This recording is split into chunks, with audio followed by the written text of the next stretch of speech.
구타원 이공주 종살은 1896년 12월 23일 서울에서 부친 이유생 선생과 모친 민자연화 정사의 3남 3녀 중 2녀로 출생하셨습니다.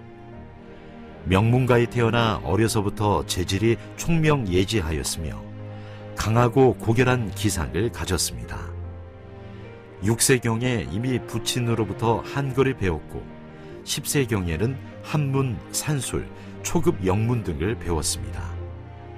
이어 이화학당, 동덕여자의소, 경성여자고등보통학교 등에서 신식교육을 받았습니다.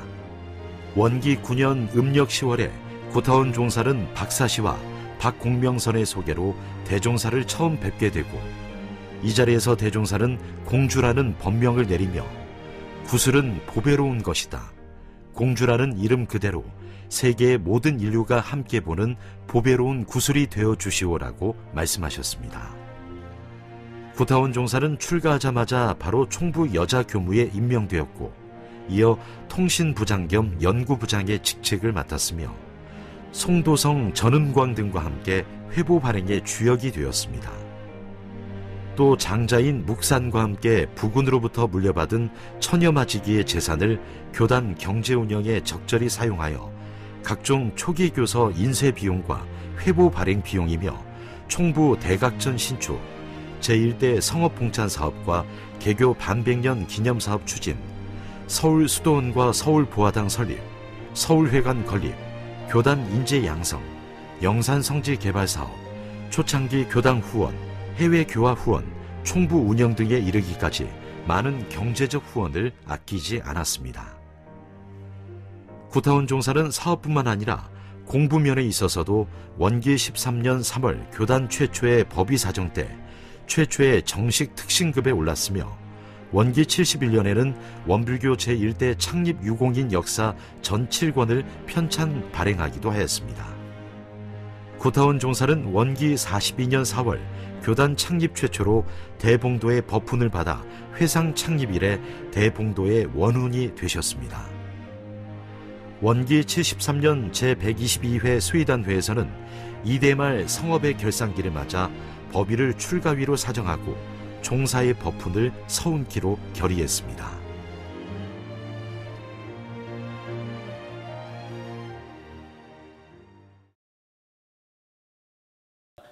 마산교당에 계시는 그 정인하 교무님께서 구타원 이공주에 대한 발표를 하시겠습니다. 큰 박수 부탁드리겠습니다. 반갑습니다. 정인하입니다. 구타원 종사님은 이곳에 계신 우리 선지님들께서 많이 모시고 아마 공부하고 살으셨을 것 같습니다. 저는 구타원 이공주의 생애와 활동에 대해서 알아보았습니다. 이번 발표를 통해서 구타원 이공주 종사에 대한 자료 수집과 조사를 거치면서 저에게 남는 명징한 결론은 부끄러움이었습니다. 선지님들의 그 고뇌에 찬 신앙 열정과 실천을 통해서 이루어진 원불교 이 토대 위에서 살아가고 있는 지금의 저의 모습이 한없이 작고 느슨하다고 생각이 되었습니다. 특히 여성 선지님들께서 이 자리에 계시다면 과연 어떤 생각과 실천을 할지 참으로 두려운 생각이 들어졌습니다.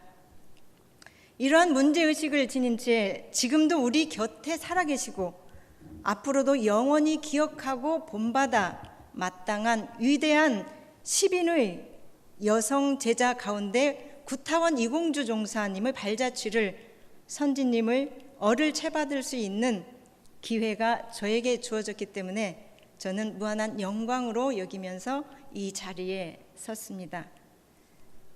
한 시대를 신앙적 삶으로 살아가고 있는 저와 우리 모두에게 과제는 물론 그 해답을 가지고 계셨던 이공주 그 실천적 삶을 어떻게 하면 지금의 우리의 삶에 반영하고 실현해야 할지를 이번 발제의 목적의식으로 삼고자 했습니다. 이번 발표를 계기로 역사와 여성, 종교와 여성, 그리고 스승과 여성, 원불교와 여성이라는 관점에서 사실적 조명을 해 나가면서 놓칠 수 없었던 문제의식은 과연 평등한 관점에서 인간으로서의 여성의 역할과 지위는 올바르게 평가되고 정립되었는지와 또 원각선전 소태산 대종사의 인간해방과 여성해방은 오롯하게 실천되어져 왔는가라고 하는 것입니다. 이공주 종사 일생과 업적을 담담하게 여성성과 인물 중심으로 조명하는 것에서 한 걸음 더 나아가서 종교적, 역사적, 사회적 관점에서 일반적 여성관을 확인하고 이를 주세불 소태산이 주창했던 평등한 인간으로서의 여성관과 견주어 본 다음 반듯했던 이공주의 일반적 성장 과정과 참된 삶과 진리를 향해 고뇌에 찼던 여성 이공주의 치열했던 삶의 여정, 그리고 마침내 구세주인 소태산을 만나 해탈된 이공주 공적 생애를 살아가는 모습을 확인하게 됩니다. 그 누구도 부인할 수 없는 작은 거인 이공주를 되짚어 보면서 암울했던 일제강점기 서울 뒷골목 작은 기와집에서 그 작은 아녀자가 소태산 대종사님을 만나 원불교가 함께 발전하게 되고 또한 성장해서 우주를 진동하기까지 한 알의 미랄이 한 사람의 여성이 한 작은 인간이 얼마나 거대한 종교사적 섭리를 이루어내는지를 발견하고 놀라지 않을 수 없었습니다. 이공주가 살았던 시대까지의 종교적, 역사적, 사회적 여성관을 대략적으로 한번 살펴보도록 하겠습니다. 먼저 주요 종교인 기독교에서는 성경을 통해서 오직 순종과 종용으로서 하나님과 남편을 섬겨라 라고 디모데전서에 나와져 있습니다. 그러면서 여자들을 가르치는 것과 남자를 주관하는 일은 허락하지 아니하느니 오직 종용할지니라 이렇게 나와져 있으며 그 외에도 작은 구절들 속에서는 율법을 통해서 신과 남성에게 대한 여성의 순종을 권면하고 있습니다. 이웃 종교의 형제 종교를 할 수 있는 기독교 형제 종교를 할 수 있는 이슬람에서도 여성의 역할은 문화와 관습 면에서 사적 분야로 제한하고 있습니다. 코란에서는 남성과 여성이 평등한 관계를 갖는다고 내세우면서도 역할과 기능 면에서는 남성은 공적인 분야에서 정치, 경제, 문화 이걸 활동할 수 있고 여자는 단지 딸로서, 아내로서, 어머니로서 사적인 친족 관계에서 사회적 지위만을 갖게 된다라고 얘기하고 있습니다. 그래서 사회의 공적인 활동, 이분법적인 이런 으로 남성인 공적인 분야, 여성은 사적인 분야로 나누고 있습니다. 또한 불교의 붓다는 초기에는 여성을 교단에 받아들여서 남성과 동등하게 정신세계에 동참하게 합니다. 그러므로 인해서 비구니 교단이 형성이 되죠. 당시로서는 매우 혁명적인 평등 사상의 실현이었습니다. 그런데 세월이 오랫동안 흐르면서 후대로 내려오면서 여성을 인정하고 출가를 허락한 남녀평등 사상이 점점 희석되고 여성에 대한 가부장적인 인식으로 인해서 여성 불성불설이라고 하는 이런 것들이 계속 존재하게 되어져 있습니다. 아직까지도 그게 있는 것 같습니다. 우리가 잘 알고 체감할 수 있는 유교에서는 남녀관계 이상적인 윤리는 남녀, 부부 간의 상호 존중과 역할 분담이었지만 실제로서는 남녀에 있어서 차별과 동시에 구별의 윤리가 내재되어 있어가지고 차별의 경우에는 남성은 지배와 존귀, 여성은 복종과 유순의 대상. 그래서 조선 후기에 보면 다양한 예법이라든지 생활제도 또는 다양한 사회 현상을 통해서 억압구조로 적용되어서 유교적인 윤리에 강하게 영향을 미치게 됩니다. 과거 우리나라 역사 속에서 여성의 위상은 한번 살펴보면 고려시대에서는 남성과 동등한 지위를 가지고 있었습니다. 외출할 때 말을 타고 여자가 외출을 하고 결혼 후에 남자가 처가살이를 하기도 하고 여성의 재혼이 허락되었고, 아들이 없을 때는 딸이 제사를 지냈고, 재산도 균등하게 상속되었고, 족보도 낳는 순서대로 이렇게 이름을 기재할 수가 있었습니다. 이런 습관을 뒷받침하고 있는데, 조선시대 초기에는 초기 이전까지는 고려시대와 동등한 지위를 가졌던 여성상을 살펴볼 수 있는데, 우리가 잘 아는 신사임당이 결혼 후 친정에서 생활했던 그런 경우와 양동마을의 유래에서 그 분위기를 읽을 수 있겠습니다. 이처럼 고려시대와 조선시대를 거치면서 비교적 높은 지위를 유지했던 여성의 위상은 유교의 가부장적인 이런 영향을 강하게 받으면서 조선 후기에 와서는 급격히 무너지게 됩니다. 그래서 제한적인 여성의 삶을 맞이하게 되는데, 자유로운 활동이나 교육에 대해서 제한을 받게 되고, 또한 시부모를 모셔야 하는 질고와 재혼의 금지, 혹은 족보에서 불평등, 재산 상속에서의 제외, 이런 것들은 오늘날로 말하자면 거의 연좌제에 해당한다고 말할 수 있겠습니다. 조선 후기를 거쳐서 근현대에 이르러서는 이른바 신여성이 등장하게 되는데, 이때는 개화기로서 서구로부터 들어온 남녀 평등의 사상이 영향을 주는 시기라고 할 수 있습니다. 근대적인 분위기 속에서 교육기관에서 신교육을 받은 여성들이 사회 진출과 활동이 활발하게 이루어졌던 때였습니다. 근대 교육을 받은 여성들은 머리를 단발머리를 하고 구두를 신고, 혹은 강제 혼인과 축첩제, 즉 일부 다처제, 이것을 비판하면서 자유연애와 자유결혼을 주장하면서 여성운동을 전개하던 시기였습니다. 살펴본 바와 같이 종교적으로나 역사적으로 여성의 지위와 위상이 불평등했던 세상에서 성차별 없는 진리를 주창하는 사람이 바로 소태산이었습니다. 소태산은 원기 17년에 초판된 복용 6대 유령의 첫 조항에 남녀 권리 동의를 명시하셨고, 훗날 이것은 자력 양성으로 계칭이 됩니다. 또한 원기 16년에 발행된 불법연구회 통치조단 규약에서도 본단의 목적을 총감하기로 정수의단이라 명칭하고, 남자로 1단, 여자로 1단 이렇게 정해서 모든 단의 원시가 되기로 한다, 이렇게 명시를 하고 있습니다. 그리고 원기 16년 3월에 여자 수의단 15단 조직을 구상하고, 또한 원기 28년 4월에 정식 조직 및 내정된 여자 수의단 15단이 결성이 됩니다.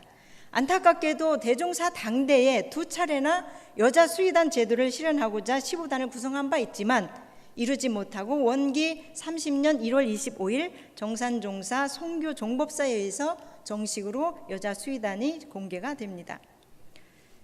이 공주가 태어나던 시기의 사회는 여성운동이 처음으로 시작됐던 때였고, 이러한 영향으로 개화파와 독립회의 여자 교육론이 대두되기 시작했습니다. 기독교 선교사들에 의해서 여학교가 설립되고 근현대 사상이 유입되면서 이렇게 활발한 여성운동을 하는 시기였지만, 안타깝게도 일제 식민지 통치하에 있었기 때문에 여성운동은 제한적일 수밖에 없었습니다. 이 공주는 1896년 12월 서울 대초동, 지금의 종로지역에서 부친 이유태와 모친 민자연아 6남매 차녀로 태어납니다. 부친 이유태는 우리가 잘 알고 있는 조선시대 천재 오성 이항복의 명문가 후손으로서 학식과 명망이 있었고, 모친 민자연아는 당시로서는 매우 진보적이고 혁신적인 여성이었습니다. 이러한 부모를 둔 유복한 가정에서 태어난 이 공주는 자질이 굉장히 총명예지하고 기상이 강의 고결해서 모든 일에 있어서 항상 정성을 다하는, 시종일관하는 그런 성정을 가졌다고 합니다. 그래서 일찍이 6세 때 한글을 깨치고 8세 때 천자문과 소학, 10세 때 한문 산술, 초급 영어들을 배워서 그때 당시로서는 매우 높은 학식을 지닌 여성으로서 대한제국 황실의 윤비 황후 시독으로 입궁해서 활약을 하게 됩니다. 1916년 21살에 전북 남원의 박장성과 결혼을 하게 됩니다. 남원의 박장성은 근농회를 조직하고 문명퇴치운동과 농촌 청년운동을 함으로써 지도자 역할을 하게 됩니다. 그리고 3.1운동에도 가담을 해가지고 6개월 동안 옥고를 치릅니다.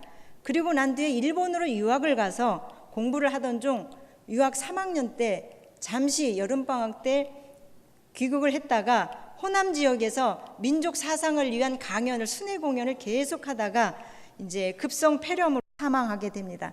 그래서 결혼 후 8년 만에 이공주는 남편과 안타깝게도 사별하게 됩니다. 27세에 남편을 잃고 깊은 절망감과 인생의 무상함을 절감하게 된 때에 그렇게 시리에 빠져 있던 이공주가 만났던 사람이 바로 소태산 대종사님이셨습니다. 1924년 원기 9년이죠. 11월 대종사께서 두 번째 서울 상경길에 들었을 때 미타원 박공명선의 소개로 육타원 이동진화가 마련한 동대문 밖에 있는 창신동 수양처에서 모친 민자연화와 언니 이성각과 더불어서 그곳을 방문해서 소태산과의 만남이 이루어지고 그로부터 귀화하게 됩니다. 이때 대종사께서 이공주에게 공주라는 법명을 내리십니다. 그러시면서 구술이란 보배로운 것이다. 그렇지만 구술도 한두 사람이 가지고 보는 것보다는 많은 사람이 보는 것이 더 가치 있고 보배로운 것이다 하시고, 그대의 법명을 공주라고 하는 것은 세계 인류가 함께 보는 보배로운 구술이 되어 달라는 뜻이다라고 얘기를 합니다.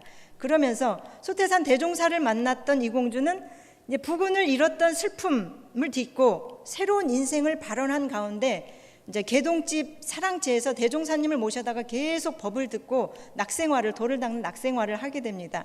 그러던 중 원기 10년 이공주 나이 30회 생일날 이성각과 박사시와 이성각 등이 함께 이공주의 생일 파티를 하고 있는데 그 자리에서 대종사께서 묻습니다. 공주는 앞으로 무슨 일을 하고 싶은가?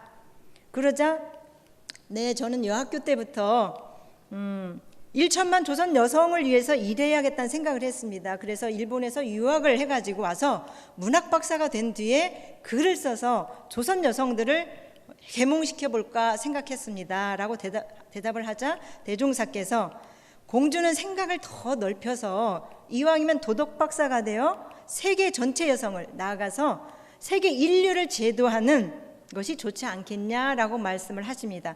그 이후에 이공주는 원기 17년 출가하기 이전까지, 익산 총부로 가기 전까지 서울교당 창립을 위해 헌신하셨습니다. 그리고 법랑의 칭호를 받게 되는데 대종사의 제자 중에서 가장 학식이나 재질이 있어서 가장 뛰어난 이공주는 시종 일관하는 정성으로 소태산 대종사님을 모십니다. 그리고 이공주가 받은 신식교육은 대종사의 법문을 충분히 수필할 수 있었고, 그리고 대종사께서도 이공주에게 특별히 많은 법서를 설하십니다. 그래서 훗날 대종사께서는 이공주는 나의 법랑이다, 대종사의 법서를 가장 많이 들었고 가장 많은 법서를 수필해서 대종사의 법을 그대로 물려받은 법주머니 역할을 잘 해주셨습니다. 구타원 이공주 종사는 또한 대봉도의 문열이가 됩니다. 박창기 대봉도와 함께 부군으로부터 물려받은 1천여 마지기의 재산을 교단 경제 운영에 적절히 사용하도록 초기에 각종 교서, 인쇄비, 비용 회보, 발행비, 또 총부 대각전, 신축, 그 다음에 제1대 성업봉찬 등 막대한 정제를 희사해서 원기 42년 4월 26일 제1차 법훈식전에서 정산종사로부터 대봉도 원운을 증여받습니다. 또한 이공주께서는 대종사와 정산종사, 대산종사 이 3대 주법을 보필하신 유일한 분으로 우리가 또한 우리 원불교에서는 그 이상 없겠습니다. 또한 이공주는 지혜가 출중했기 때문에 성리에도 밝아서 대종사님과 천주식에 대한 문답을 하기도 합니다. 구타원 이공주 업적을 글로 표현하자면 어떤 장편 대하 소설로도 써도 모자람이 없겠지만 그의 업적을 중요한 특징별로 한번 살펴보면 그는 늘 기본적으로 기록하는 습관을 가졌다고 하는 것입니다. 그래서 소태산의 법문 수필가로서 원불교 소위 경전 편찬의 원운이 되었다라고 하는 건 아주 부각되는 바 모두가 알고 있는 사실입니다. 이 사실을 보더라도 그의 언어적 능력이 얼마나 뛰어났고 중요했는가, 그것이 얼만큼 중요한 것이 우리 원불교 역사에 중요한 기록이 되었는가를 알 수 있습니다. 그래서 원기 12년에 일찍이 월말통신 창간호에 약자로서 강자되는 법문을 맨 처음 수록한 것이 그 법문입니다. 그 외에 자손에 대한 법문, 돈 버는 방식 이런 법문들을 수필하고 귀감이 됩니다. 구타원 이공주는 수필뿐만 아니라 이제 이를 수록해서 널리 알리는 서적의 발간에 뛰어난 기능을 발휘했는데 경전교서로서는 수양연구이론, 복용육대이론, 법전기관지, 통치조단규약 회보, 또한 정전 편수위원으로서 활약을 해서 능력을 확인할 수 있는 단편적인 사례로 볼 수 있습니다. 또한 그는 빛나는 업적은 초창기 원불교 교단의 성립에 있어서 가장 중요한 축이었던 경제적 토대를 마련해 주었다고 하는 사실입니다. 당시 교단은 누적되었던 부채를 탕감하는데 사제를 덜어서 결정적 기여를 했습니다. 누군가가 그 이야기를 하더군요. 이공주 종사가 없었다고 한다면 과연 원불교가 현재 존재할 수 있었겠는가라고 하는 것을 얘기하는 사람도 봤습니다. 사제를 다 털어서 결정적 기여를 하셨고 수도원, 중앙훈련원, 중앙수도총부기관과 주요 시설을 설립하고 운영하는데 저정적 기여와 후원 등으로 이바지했던 대공덕주였습니다. 어떤 분은 그런 말씀을 하십니다. 원불교의 수달장자다. 수달장자가 그 팔타원이라고 얘기하지만 사실은 이공주께서도 원불교의 수달장자라고 감히 말할 수 있다라고 얘기를 하는 것을 들었습니다. 또한 이공주는 탁월한 지도력을 발휘해서 초창기부터 정착기까지 교단의 어떤 정착에 결정적인 기여를 합니다. 교단의 요직인 수의단원, 성업봉찬 회장, 감찰원장, 수도원장 등을 두루 거치면서 여성교역자 인재 육성과 교단의 자료를 수집 정리하는 그야말로 여성교역자로서 최상의 모델이자 남녀 교역자를 통틀어서 모범된 삶을 살았다고 할 수 있습니다. 뿐만 아니라 그는 개벽종교 원불교 기록문화의 개척자였습니다. 한마디로 일생을 기록과 함께 생을 살았다. 1909년 본인이 쓰기 시작한 일기는 일생 동안 지속되어서 자신의 생애를 드러냈고 또한 물론 교단사에 커다란 역할을 했습니다. 그래서 소태산의 법문수필에서 시, 소설, 역사, 기록 등 이런 것들이 그대로 원불교 역사가 되고 소산이 되었습니다. 이 일기를 썼는데 그 원불교 그 일기법이 바로 이공주 종사로부터 시작이 됐다고 합니다. 왜? 첫 번째 우리가 총부에서 선을 나기 이전에 대종사님께서 이공주에게 편지를 보내셔서 일기를 쓰도록 지도를 하셨다고 합니다. 그에 따라서 계속 혼자 일기를 쓰셨고 대종사님께 검증을 받으시고 그러면서 나중에는 이공주 종사가 그 일기 틀을 제작을 해서 선나는데 지역에 각 이렇게 이렇게 널리 알리고 하셨다라고 합니다. 또한 원불교 교화의 역사에서 가장 큰 서원이자 의미를 지녔던 서울 교화의 산파역을 해내셨습니다. 일찍이 장소가 생기기 전부터 경성 주무 임무를 수행하셨고 원기 15년 경성 교무로 본격적인 교화에 뛰어들게 됩니다. 그 시기에는 사가 재산을 교단에 바치고 본격적인 전무치신으로서 본격적인 역할을 하게 됩니다. 이렇게 주요 공적과 수훈들은 참고 그 책자에 나와 있습니다. 그래서 원기 19년 영구통신부장에 임명하면서 또한 여러 가지 공적들과 역할들을 하신 것입니다. 그래서 나중에 원기 76년 이러한 생을 마감하시는데 세수가 95세였습니다. 감사합니다.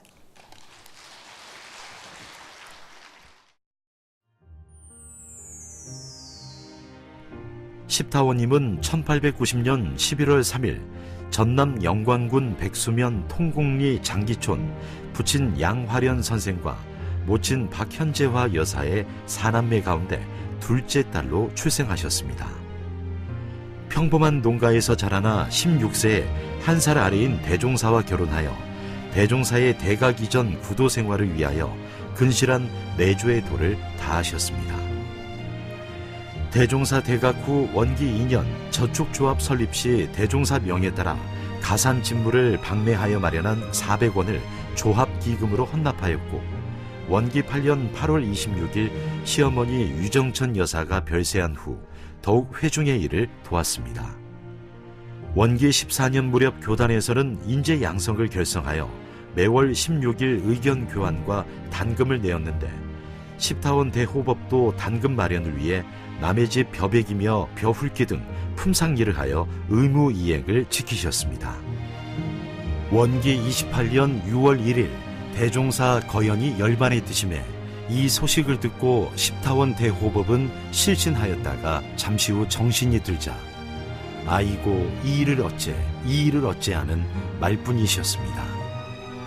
철주같이 믿고 의지하던 스승이요 부군인 대종사께서 불과 53세에 너무나도 허퉁하게 열반하신 것과 친히 버려놓은 이 회상을 어찌하려고 일찍 떠나셨는가 하는 마음에서였습니다. 그 뒤 교단은 한결같이 발전하였고 자녀들은 학업을 마치고 장성하여 교단과 사회에 봉사하는 것을 보고 대사모는 오직 낙도 생활로 만년을 지냈습니다. 60세를 넘기고부터 십타원 대호법은 가사를 읽고 조용히 수양과 보임의 시간을 보내시다가 열반 전날에는 우리 집 가자 하더니 원기 58년 1월 7일 아침 큰 소리로 나무아비탑을 연불일성을 하고 잠시 후 후련히 열반에 드셨습니다. 원기 73년 9월 제124회 소위단회에서는 이대말 성업의 결산기를 맞아 그의 호법 공덕을 깊이 추모하면서 대호법의 법훈을 추석기로 결의했습니다.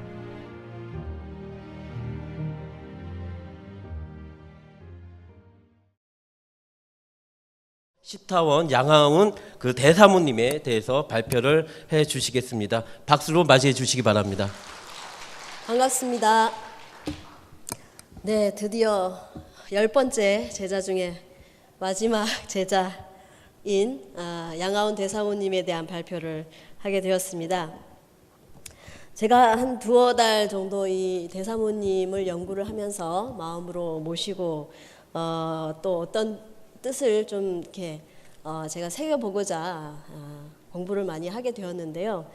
대사모님을 통해서 저희 어떤 삶에 대해서 성찰과 그리고 앞으로 어떻게 전무 출신의 삶을 살아야 될 것인지에 대한 많은 어떤 생각들이 있었습니다. 대사모님은 말씀과 같이 소태산 대종사의 부인이십니다. 즉 회상 창립과 또 남편인 소태산의 대각을 도왔던 권장부 1호이시기도 하고요. 대종사님께 받으셨던 법명인 여름하 구름운의 뜻을 보면 뜨거운 여름에 한 조각 구름과 같은 삶을 살아가셨습니다. 이 한 조각 구름과 같은 삶이 어떠했는지 한번 살펴보시겠습니다. 이 연구를 하면서 저희가 원불교 2세기의 사명은 바로 1세기의 역사적인 삶으로 이끄셨던 선진님들의 어떤 업적을 창조적으로 계승하고 미래 사회를 위한 교법 구현에 있다라고 생각이 듭니다. 따라서 대사모님의 연구를 통해서 저는 이것이 가능해질 거라고 생각이 되었어요. 연구의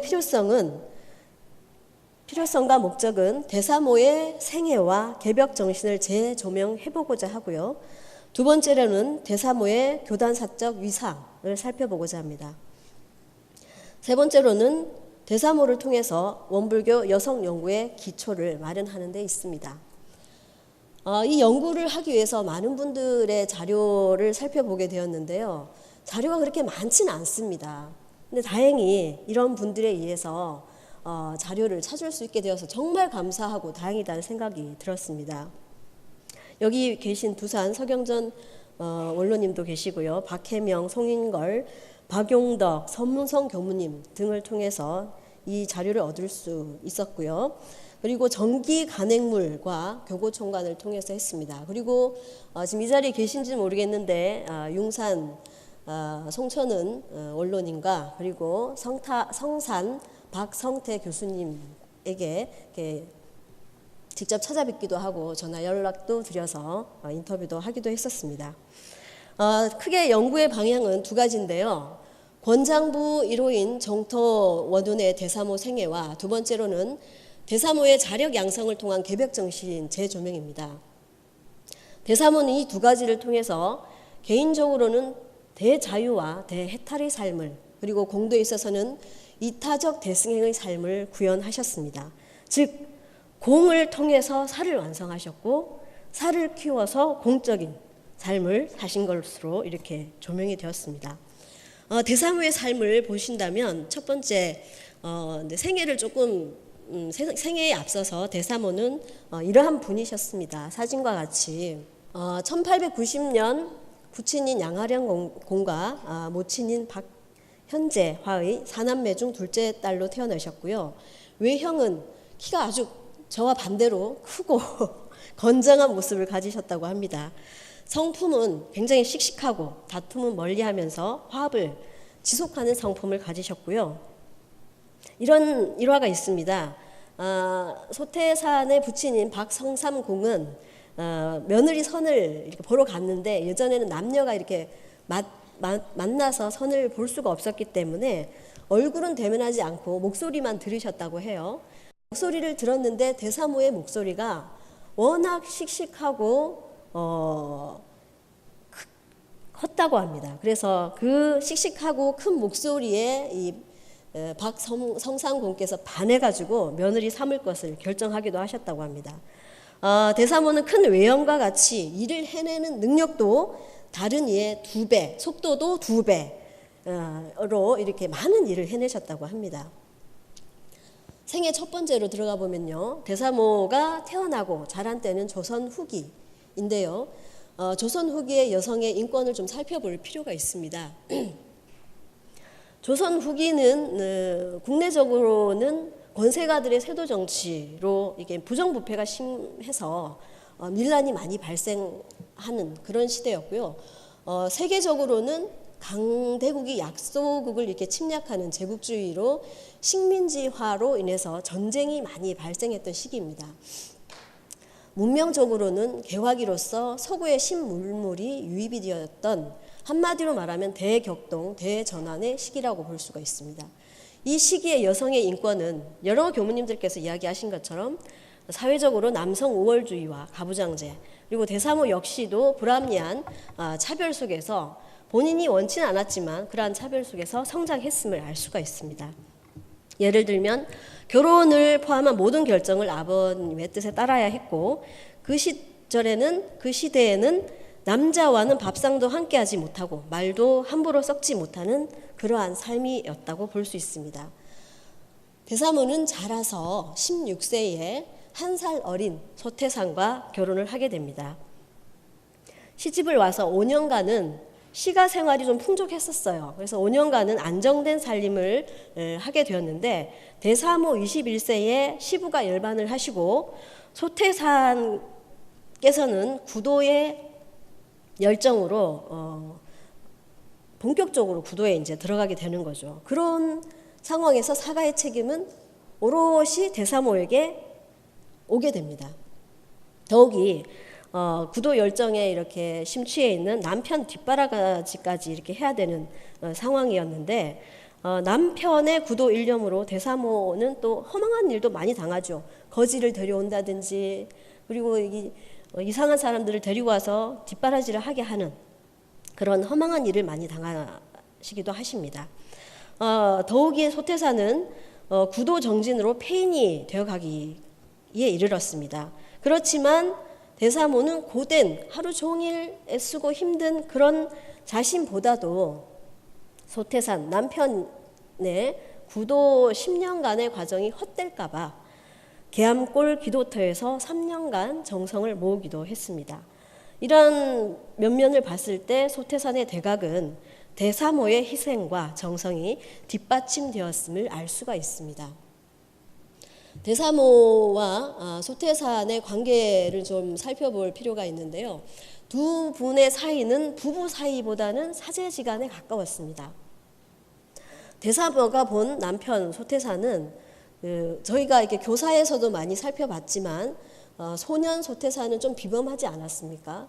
대사모께서 본 소년 신랑도 좀 남다른 모습이었던 것 같습니다. 신행을 온 소태산을 동네 청년들이 조그만 신랑이라고 해서 어떻게 좀 해보려고 하니까 다들 함부로 못했다 하는 구술 자료를 통해 살펴볼 수 있었고요. 소태산께서 대각 후에는 그 기상과 어떤 그런 모습에 누구나 감복을 했고 범상치 않은 언행에 많은 사람들이 우러러 받들었다고 합니다. 특히 대사모가 몸이 아플 때면 남편이 하라는 대로 하면 나았다 이런 이야기도 하십니다. 반면 부인 양하운을 대하는 소태사는 어떠하셨을까요? 이런 부인에게 건네는 말씀을 보면 이런 말씀을 건네셨는데요. 내가 원망스럽지 않은가? 저것이 하운의 생애요 보람이고 복이다. 하운이 잘한다 사갑이다. 이런 그 어떤 건넨 말씀들을 통해서 이것은 부인에게 하는 말이 아니죠. 스승이 제자에게 하는 말임을 알 수가 있습니다. 소태산께서는 부인을 공적으로는 제자로 대하셨지만은 이렇게 그 노고를 대중 앞에서는 내색을 하지 않으셨지만은 회보에 기록된 부인의 어떤 사생활을 보면서 그것을 홀로 읽고 눈물을 흘리셨다고 합니다.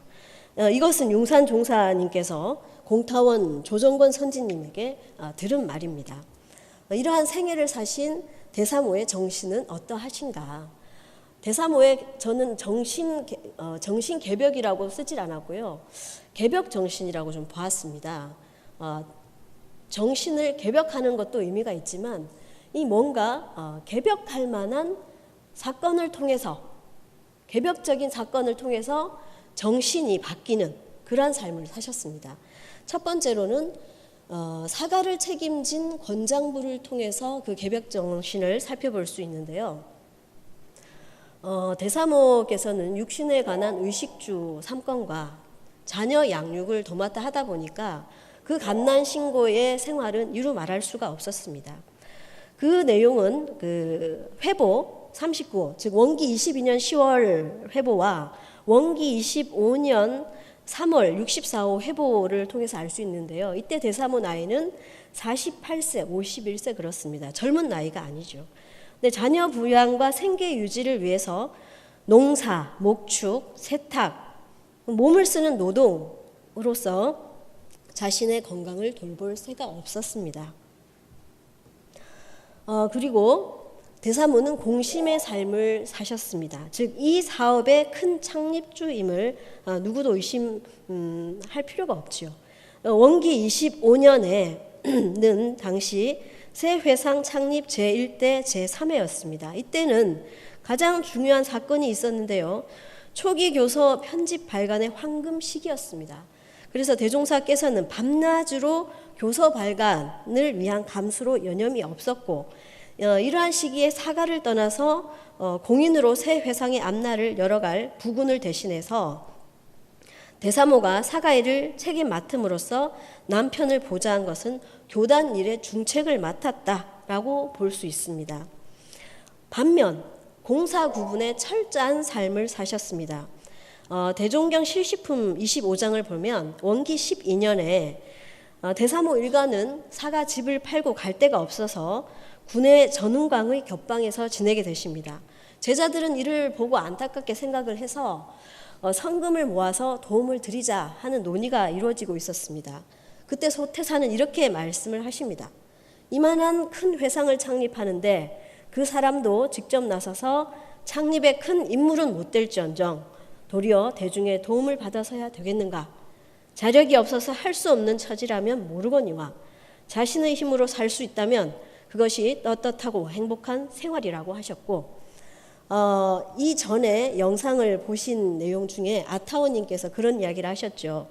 하온이 밥 먹지 말고 집에 가거라. 빚지지 말고. 이처럼 소태사는 공중사와 사가일을 분명히 하셨습니다. 구분하기를 분명히 하셨습니다. 대사모는 좀 서운하기도 하셨다는 말씀을 이렇게 기록에 남겨져 있어요. 대중 앞에서 그렇게 나한테 남편이 이야기한 부분에 대해서는. 그렇지만 그것을 공적인 마음으로 돌리고 승화시킨 내용을 해보를 보면 알 수 있는데요. 이렇게 말씀을 하십니다. 이와 같이 곤란하게 살아도 내가 공사에 큰 보존을 하지 못할지언정 공사에 전력하시는 종사님에게 추호라도 방해될 일을 하여서야 되겠는가. 오직 내 힘으로 내 생활을 하여가는 것이 이 이상 행복되고 양심상 편한 일이 없다라고 하시는데요. 이는 대사모의 공심이라고 하는 것은 사가 생활에 있어서만큼은 자력으로 사가를 책임지는 데 있다. 이렇게 표준을 두셨습니다. 대사모의 정신을 두 번째로는 남녀 권리 동일과 대사모의 자력 양성을 통해서 알 수가 있습니다. 소태사는 원기 5년에 교강을 선포하시는데요. 그 중에서 남녀 권리 동일을 말씀을 하십니다. 이 남녀 권리 동일은 지금의 자력 양성이고 이전에는 부부 권리 동일이었죠. 이 부부 권리 동일에 대해서 대종사님께서도 실행을 하시는데요. 부인에게 부여한 법호 10타원이라는 것을 통해서 알 수가 있습니다. 소태사는 지자본이 면에서는 부인을 제자로 대했지만 부부관계 면에서는 동등함을 부여했습니다. 저희 이단치교인 정신인 그 교화단은 10인 1단으로 구성이 되죠. 소태사는 이 중 단장으로서 하늘을 대표하는 완성의 의미인 10에 해당됩니다. 소태사는 자신의 방위를 의미하는 그 법호를 부인에게 부여한 것은 부인이 자신의 위치와 동등함을 법호를 통해서 상징적으로 보여줬다 할 수 있습니다. 자료집에 보시면 대사모께서 회상 창립에 많은 업적을 남기시는데요. 그것을 이 시간에 일일이 나열하기엔 너무 시간이 없어요. 오늘 이 발표가 꼭 무슨 스피드 게임 하는 것 같아요, 사실. 그래서 그것은 좀 자료집을 확인해 보시고요. 그 업적의 의미를 좀 살펴보면 자력 양성의 권장 조목을 일일이 실천한 대사모의 업적은 사가 생활을 책임졌을 뿐 아니라 회상 창립을 위해 정신, 육신, 물질 3방면으로 힘을 합하였습니다. 더욱이 대사모께서 가장 큰 업적을 남기신 것 중 하나는 자녀를 양육해서 교단의 인재로 희사를 해주신 것입니다. 특히 자녀에게 이런 말씀을 하셨다고 합니다. 자립으로 살아야 된다. 대사모는 함께 살던 자녀가 분가하면 수저만 달랑 주셨다고 해요. 그리고 누군가 시봉금을 올리면서 어려운 자녀 가정 돕기를 간청하면 대사모는 단번에 자립으로 살아야 된다라고 당부를 하셨다고 합니다. 이에 영향을 받은 자녀들은 자립으로 자력을 키워서 교단 내에 여러 곳에 많은 업적을 남기시기도 했죠. 대사모의 자립적 삶의 정신은 공심에 바탕한 자력 양성으로 조명됩니다. 이 자력 양성은 사유 중에 하나인데요. 사유는 최초 법어 중에서 제가의 요법과 강자약자 진화상 요법에 근거합니다. 대사모의 자력 양성은 여성으로 수신 제가의 요건을 갖추었다는 데 의의가 있습니다. 이는 초기 교서 6대 유령의 남녀 권리 동일 강령과 여자로서 남녀 권리 동일 권장 조목의 내용을 실천했다고 볼 수가 있습니다. 이 남녀 차별이 없는 세상, 조금 전에도 제가 인터뷰를 했는데요. 남녀 차별이 없는 세상이 되기 위해서는 본인의 어떤 권리만 주장할 일이 아니라 자력 양성의 요건을 갖추는 노력이 전제가 되어야 됩니다. 대사모의 이러한 정신을 통해서 우리는 개벽 정신을 어떻게 이어받아야 될지 알 수가 있습니다. 마무리하겠습니다. 대사모는 소태산의 철저한 공사 정신의 가르침으로 자신의 일동일정이 공중사에 누를 끼칠까 염려했고 대중 앞에 드러나기보다는 숨은 공도자의 역할에 임했습니다. 대산종사는 숨은 무명의 성자로 추모를 하셨습니다. 원기 100년에는 종사 법훈 서훈자가 되셨습니다. 원기 56년 원불교 신보를 보면 선진 못지않은 큰 도인이 되라라는 그 기사를 볼 수가 있는데요. 잠시 읽어드리면 오늘의 총부로 발전하리라고는 상상도 못했었어. 시대가 다르고 총부 가족이 많아졌지만 요즘 사람들은 당시보다 신심, 공심, 공부열이 식은 느낌도 있어. 이것은 내가 잘 몰라서일 거야. 하여간 훌륭하신 선진님들 못지않은 큰 도인이 되어야지라는 말씀을 하셨습니다. 지금까지 대사모의 개벽 정신을 공심에 바탕한 자력 양성 면에서 살펴보았습니다.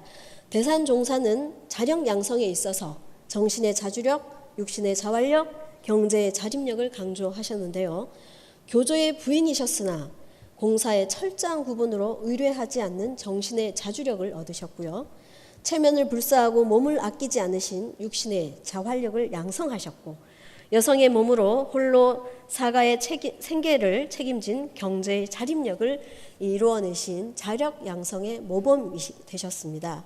여기에 많은 정토님들께서 참석을 하셨는지는 모르겠지만 정토님들뿐만 아니라 앞으로 남녀 모든 사람들이 이 대사모의 정신을 채받아서 자력 양성의 주인공이 되어야 함은 분명한 사실입니다.